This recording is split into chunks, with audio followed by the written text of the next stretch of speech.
35 years, after thousands and thousands of transactions, helping people buy and sell real estate, myself flipping houses, wholesaling house, building new construction, and having a portfolio today that I would have never imagined at the age of 21 that I could actually have a portfolio over $100 million in real estate today. If you sat down with me today and you asked me, what would you say to yourself today on actually how to do real estate? You can't give yourself a deal. You can't give yourself money. What would you say to yourself? Who am I making this video for? I want to make this video for my two kids, Russell and Husten. And for anyone out there that actually can't appreciate this video. My kids right now are basically 20 and 21 years old coming up. And I want to make this video for them so they can see how did my dad actually start real estate when he was 21 years old. So what I'm going to talk about today, everything I learned, where to buy real estate. Location is everything. What to buy when you find the location. How do you evaluate a deal to know it's a good deal to buy or a deal you should walk away? And then more importantly, how to actually accumulate enough rental property and then stop and then pay him off and then you can start living off the passive income. So hopefully you can all learn from this as I'm speaking to my two boys. So I got into real estate at the age of 21 years old. At that time, I just came out of college and I was literally broke. I was living in my mom and dad's house, had literally no money in the bank, just graduated from college, fixed an airplane, had nothing to do with real estate, but started from zero. But I wanted to make a lot of money. And when I got introduced to actually being a realtor, I got inspired because I heard you make a lot of money from doing that. Well, I didn't realize you don't get all 7% commission. You only get half of 3.5. Then you got to share that 3.5 with your broker. So you don't get but 1.75. But it didn't matter. I was inspired to get started. And as I was making money selling real estate, my mentor Saul, who I met, said to me, you can be rich selling real estate, but you can never be wealthy unless you own real estate. He asked me this question: what's the end game? Why are you selling real estate anyways? What's the ultimate goal? And when I realized after talking to Saul, he said to me that, you want to make money selling real estate, take that money and buy rental. And when you have enough rental, you can actually have the option to work or not work down the road. Spend more time with your kids, your family, and travel, do what you want to do. So Saul got me inspired. And he asked me this question: at what age do you want to have the option to work or not work? And at that time, I was 21 years old, and I said, 40. If I had enough rental property, at 40, 45, I'm good. Then he said to me, great. How much passive income do you think you need every single month to live comfortably, not living like, private jet, but comfortably so that you don't have the option to work or not work? And at that time, I was broke. And so I said, you know what? If I had 20 grand a month in passive income and I was debt free, I'd be good. So Saul says, great.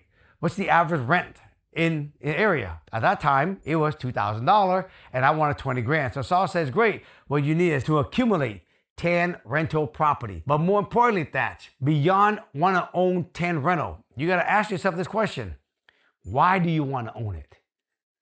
What would that do for you? And as I thought about it, my biggest why at the time, I wanted to create more passive income. One day I could actually leave and work for myself and have the option to work and not work. But more importantly, I wanted to retire my mom first from working in the factory, working 10 hours a day, coming home cooking dinner, still for the family, and then clean up and then do it again the next morning at 6 in the morning. And then eventually I want to retire my dad, Cammy's parents. And that was my big why. When I got locked into that why, I got obsessed. And I wanted to accumulate basically 10 rental property. So my journey at the beginning, with no money, was to go make money selling real estate, kick that money, and start accumulate buying 10 rental property. And that's how I got started. So my first property, since I have not owned a house yet during that time, my first property, I get to have the opportunity to buy with as little as 3.5% down. The first house I bought, it was $105,000. I put down 3.5% down. It is my primary house. I live in the property. I rented the basement out to some other friends and they helped make the mortgage payment. So if you are out there and you start this journey, okay, if you don't own a house, that's the best opportunity to buy a property with basically little percent down as possible, which is 3.5. Now, today, if I was coaching you, I would say you can buy a single family or up to a 4-unit complex. If you do a 4-unit, you can live in one, rent the other 3 out and make even more cash. Then maybe you can live in that 4-unit for free. So either single family with basement, rent out the basement, rent out some of the rooms, single family, or a multi-family property. So I did that. A year later, I moved out and I turned that into my first rental. And I went and bought myself another property with 3.5% down. I did that right there probably like 3 or 4 times, right? Before I can't do that no more. And then as I was making more money, I had more money to put down to buy a property at 20% down as investment property when I still stay in my primary property. And then I just stopped buying 20%, 20%, 20% at that time. I just duplicated that strategy. I did the house hack 3 or 4 times. And then from there, I will actually start putting 20% down. And then I started accumulating up to my 10 property. And that's actually how I started with no money. And I accumulated my first 10 property by house hacking and then transitioned into buying rental property. So if you're watching this, if you don't own anything, that's how you should start. Single family or multifamily, and you stay there for a year and you work your way up until you get to the number of door you need. Now the next phase. Now I know exactly how many property I need, why I need it, which is the most important, because the why is more important than how many property I need. What I need to figure out is, where do I want to buy? Location. What do I want to buy in that location? How do I evaluate it so I know it's a deal I should actually buy and keep it and hold it to rental and add to my 10 doors? Or if it's not good, I should just go ahead and fix it up, flip it, and then take the cash and run. So as a real estate agent, as I was helping people buy and sell real estate, I knew this area over here, right, was a high-end market. This area over here was a market that's more tougher, right? More low income. And then this area over here are the middle class every single day. And as I was selling home for other people, right, I realized that, these area where you can, it's good to fix and flip and build houses and make money, but there's area that work better if you're gonna own rental. And what I realized in location, the A neighborhood, high-end neighborhood, is good to buy and fix and flip houses, wholesale, and make cash, because it didn't cash flow. In the D area, right? I call this area, this D area. The D area is more, again, low income, it's more tougher. These are areas that's good for wholesaling and flipping, right? Which I will find them in those areas, I'll fix and flip them or wholesale them. In the B's and the C, I realized that's where if the property makes sense, and after I rehab it, it actually makes sense where the rent actually could cover the mortgage. It's very balanced. And it has good, decent appreciation. And, it's a good area. Everyday people need housing. And so I was off to the run. I'm going to go out there and find property. If I find them in the A's and the B and the D, I'm fixing and flipping. If I find them in the B's and the C, I'm buying it and I'm keeping it, rehab it, I'm going to hold it. And that's how I determine location, where you should buy to flip, where you should buy and hold. Now I have to figure out what I want to buy in that location. And for me at the time, when I started, I was buying turnkey property. I didn't want to mess with basically buying fix and flip because I didn't know how to build a team. I was buying homes already nice and it turned me into rental. But after a while, I realized, you know what? I can make more money if I buy a fixer-upper, fix it up, add value, spike the ARV, create sweat equity. And at the same time, since I bought it lower, my mortgage is usually lower in payments. And the rent in this area that I'm buying at, in the B's and the C, is still up here, so it will actually cash flow better. So at the beginning, I was buying turnkey, and then eventually, I quickly learned I need to start buying fixer-upper so I can use that to leverage myself doing the BRRRR strategy. And so I was out there looking at property. When a seller called me and said, hey, I want to sell my house. If it's a nice house, I list it on the MLS because I'm an agent. But if the property needed some work, I would ask the owner, can I buy it from you? And I will fix it up and I keep it as rental. Then eventually what happened was I started buying property where I tear down the houses, real ugly houses, and I started building brand new houses like these townhouses behind us right here. And I started building those. I started keeping those as rental. And I started building that portfolio of houses and got more door I needed. So I bought them in the B and C neighborhood. I built out by buying turnkey, fixer-upper, and then building out new construction. And that's how I started accumulating my first set of 10. And then eventually I rolled into scaling and scaling and scaling. Once I found these deals, I had to learn how to evaluate deal. The 3 things you gotta learn and master when you ever invest in real estate are these 3 things. This is the Bible you need to remember, folks. A, ARV. What is ARV? It stands for after repair value. After the house remodel, this is what it's worth. Next thing, rehab. Okay, you got to understand what the rehab costs to rehab the property. Okay, and then third, the price you're buying it for. Now, when you do ARV, you really have to spend time going in the neighborhood where you're going to invest. Go to open houses, look through the MLS, through Zillow, and find out basically what the house started at as for sale, what did it end up selling and close at, so you understand what people are selling their property for. You get a better idea what sold for. You want to use comp of what's sold, not what's active, if you want to figure out what ARV. And you got to always be on top of it because ARV changes all the time, okay? Now, if you want to figure out rehab, you got to actually get a general contractor to come out there and take a look at the property so they can tell you exactly what it costs, dollar per square foot, to basically rehab a house. So the next time you ever find a house, if it's this many square feet, you know the guy said it costs $80 a square foot, multiplied by this square footage. If it's, a light rehab, it's $50 a square foot, multiplied to this square foot. Then you have a rough idea on basically what it costs to rehab. And then lastly, what should you pay for the property? I had a standard, and I still do it today because I learned from making a lot of mistakes and lost millions because I had low standard back then. Today, here's my standard. If you buy an ugly house and you fix it up, if you have more than 25% in gross profit, it's a BRRRR property. Buy it, rehab it, rent it out, refi, repeat. 25% or more is idea. 15 to about 20% in that zone, it should be fix and flip. 10 to 12, 13% should wholesale. And if you're an agent, anything less than 10%, just list the property for the owner. These are the standards I learned when I made the mistake back then, right? When the market was soft, I lost a lot of money because I had low standards. Today, I teach all my students, stick to these standards. In a good market, you're gonna make good money. In a tougher market, it's gonna save your, because evaluating is the key. To me, evaluating is more important than finding a deal. Because what's the point in finding a deal if you don't know how to evaluate, know it's a good deal or a bad deal?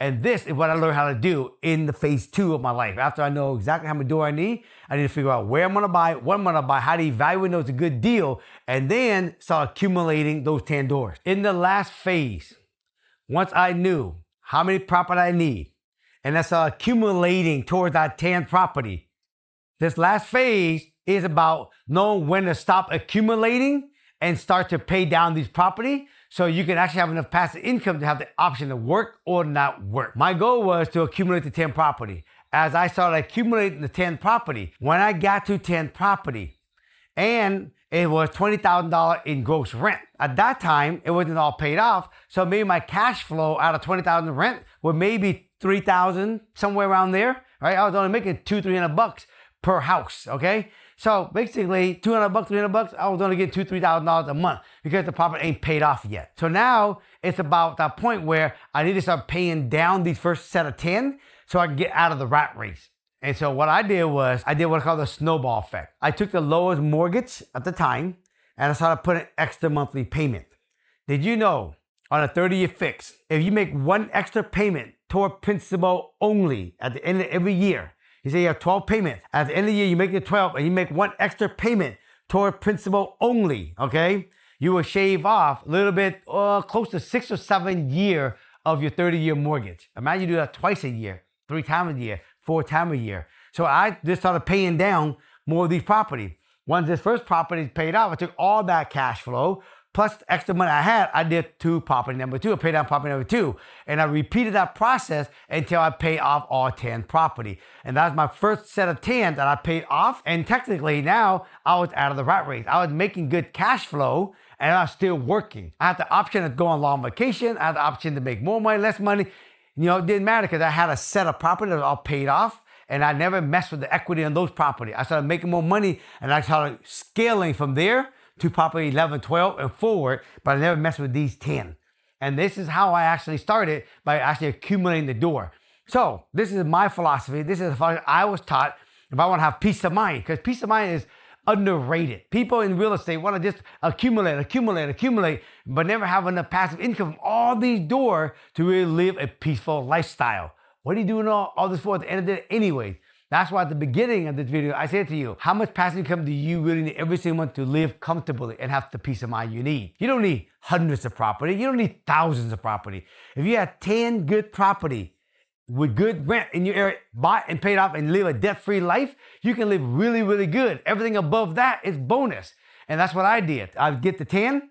And then today, I'm still accumulating. I'm still paying down some property, but I still accumulate because I want to, not because I have to. At the beginning, it was all about the money, making money through my real estate commission check. But Saul inspired me to take that money and park it into owning rental property and create that passive income, help me with taxes, right? All the write-off.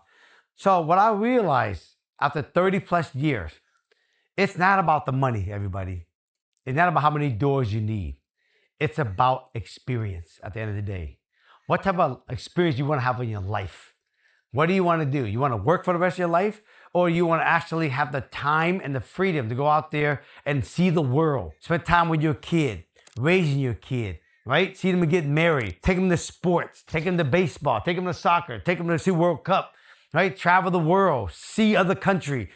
That's what it's all about. It's about experience, not about being in a cubicle working, not about having thousands a door and working all the time and not have experience.